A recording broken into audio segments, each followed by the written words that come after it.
Assalamualaikum warahmatullahi wabarakatuh. Kenalkan, nama saya Adi Jiran Mansuriddin dengan nomor NPM 22503007. Pada kesempatan kali ini, di mata kuliah Teknologi Pembelajaran, kita akan belajar di kawasan pengembangan. Pertama di sini adalah proses penerjemahan spesifikasi desain ke dalam bentuk desain. Dalamnya meliputi teknologi cetak, audio visual, berbasis komputer, dan teknologi terpadu. Kita akan bahas semuanya lengkap di sini. Kawasan pengembangan berakar pada produksi media. Melalui proses yang bertahun-tahun, perubahan dalam kemampuan media ini berakibat pada perubahan kawasan. Walaupun perkembangan buku teks dan alat bantu pembelajaran yang lain atau teknologi cetak mendahului film. Namun, pemunculan film merupakan tonggak sejarah dari gerakan audiovisual ke era teknologi pembelajaran yang sekarang ini. Pada 1930-an, film mulai digunakan untuk kegiatan pembelajaran teknologi audiovisual. Selama Perang Dunia Kedua, banyak jenis bahan yang diproduksi terutama film untuk pelatihan militer. Setelah perang, televisi sebagai media baru digunakan untuk kepentingan pendidikan. Selama akhir tahun 1950-an dan awal tahun 1960-an, bahan pembelajaran berprograma mulai digunakan untuk pembelajaran. Sekitar tahun 1970-an, komputer mulai digunakan untuk pembelajaran, dan permainan simulasi menjadi mode di sekolah. Selama tahun 1998, teori dan praktek di bidang pembelajaran yang berlandaskan komputer berkembang seperti jamur. Dan sekitar tahun 1990-an, multimedia terpadu yang berlandaskan komputer merupakan dari kawasan ini. Teknologi cetak. Teknologi cetak adalah cara memproduksi atau menyampaikan bahan-bahan seperti buku-buku atau bahan-bahan visual yang statis, biasanya melalui percetakan mekanis atau fotografi. Teknologi cetak. Teknologi ini menjadi dasar untuk pengembangan dan pemanfaatan dari kebanyakan bahan pembelajaran lain. Hasil teknologi ini berupa cetakan. Teks dalam penampilan komputer adalah suatu contoh penggunaan teknologi komputer untuk produksi. Apabila teks tersebut dicetak dalam bentuk teks cetakan, guna keperluan pembelajaran, merupakan contoh penyampaian dalam bentuk teknologi cetak. Dua komponen teknologi ini adalah bahan teks verbal dan visual. Pengembangan kedua jenis bahan pembelajaran tersebut sangat bergantung pada teori persepsi visual, teori membaca, pengolahan informasi oleh manusia, dan teori belajar. Secara khusus, teknologi cetak atau visual mempunyai karakteristik sebagai berikut. Yang pertama, teks dibaca secara linear, sedangkan visual direkam menurut ruang. Keduanya biasanya memberikan komunikasi satu arah yang pasif. Lalu, keduanya berbentuk visual yang statis. Yang keempat, pengembangannya sangat bergantung pada prinsip-prinsip linguistik dan persepsi visual. Yang kelima, keduanya berpusat pada pembelajaran. Dan yang keenam, informasi dapat diorganisasikan dan distrukturkan kembali oleh pemakai. Ada audiovisual, adalah cara memproduksi atau menyampaikan pesan-pesan melalui peralatan atau alat-alat elektronis. Nah, kalau teman-teman semuanya pernah belajar melalui televisi, itu adalah teknologi dari audiovisual.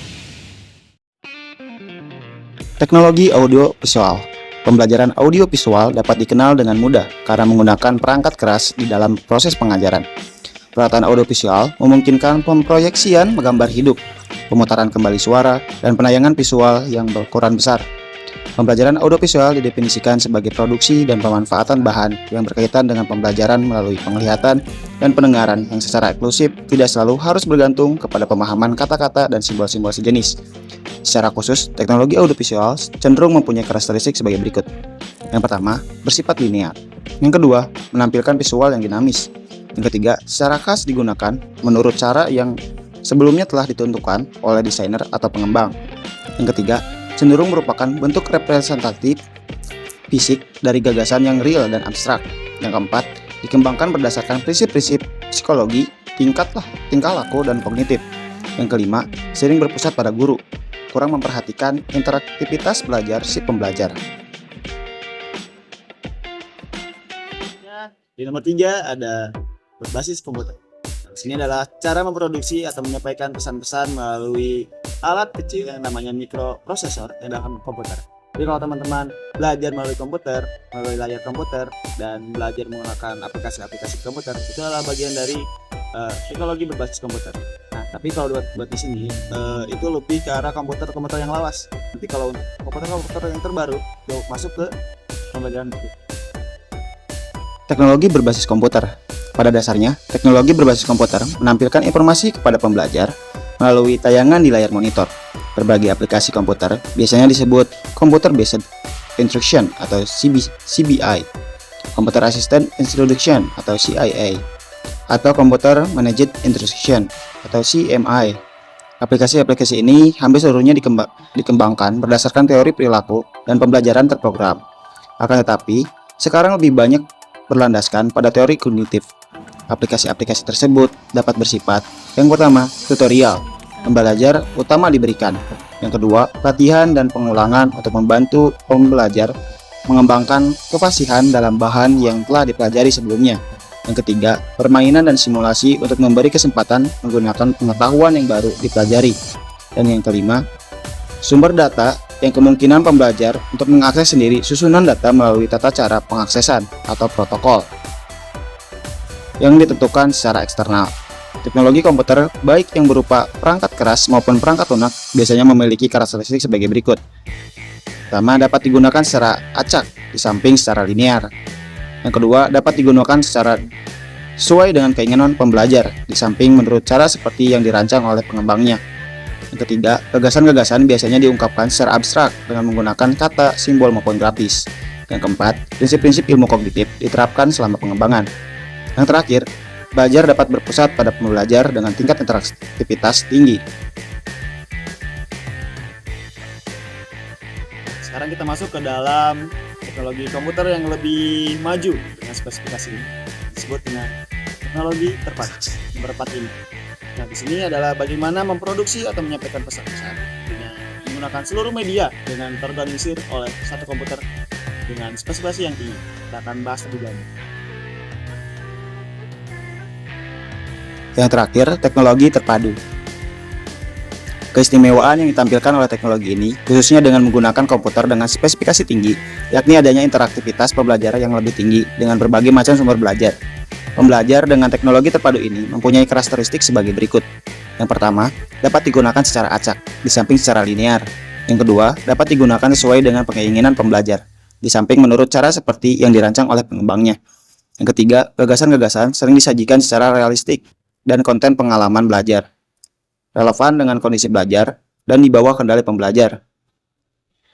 Yang keempat, prinsip-prinsip ilmu kognitif dan konstruktivisme diterapkan dalam pengembangan dan pemanfaatan bahan pembelajaran. Yang kelima, belajar dipusatkan dan diorganisasikan menurut pengetahuan kognitif, sehingga pengetahuan terbentuk pada saat digunakan. Yang keenam, bahan belajar menunjukkan interaktivitas pembelajar yang tinggi. Yang terakhir, sifat bahan yang mengintegrasikan kata-kata dan contoh dari banyak sumber media. Itulah materi kita kali ini di kawasan pengembangan. Kita sudah belajar 4 hal. Yang pertama adalah teknologi cetak, audiovisual, lalu berbasis komputer, dan terakhir ada teknologi terpadu. Terima kasih buat teman-teman semuanya yang telah menyaksikan. Jangan lupa komen, like, and subscribe. Saya Adi Jalma Surudin. Sampai jumpa di materi selanjutnya. Assalamualaikum warahmatullahi wabarakatuh. Ciao.